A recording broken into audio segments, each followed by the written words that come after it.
Di Singapura tak ada cawangan public gold. Jadi macam mana warga Singapura nak dapatkan emas tumpuan? Macam mana warga Singapura nak collect emas tumpuan yang tumpuan keluarkan daripada Ecomas Gap?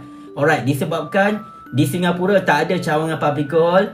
Sebagai warga Singapura, cawangan yang paling dekat adalah di Johor Bahru. Kita boleh pergi ke cawangan public gold yang terletak di Taman Molek, Johor Bahru, Malaysia. Itu adalah cawangan yang paling dekat untuk warga Singapura nak ambil emas kita. Kita juga boleh jual emas kita. Kita juga boleh arahnukan emas kita. Even kalau kita ada emas yang lama yang kita dah tak pakai, emas-emas yang dah patah, kemek, bengkok, bercalar, mahu terputus, rantai dah putus, gelang dah patah, cincin dah bengkok, tuan-puan boleh jual emas lama tuan-puan. Emas yang bukan jenama public gold pun, public gold akan beli emas kita pada harga yang sangat-sangat tinggi tuan-puan. Okey, untuk anda yang nak mulakan simpanan emas ataupun nak jual emas lama tuan-puan tu, tuan-puan juga boleh klik link 3D bio Hafizul untuk daftar percuma akaun simpanan emas Physical Gap Public Gold.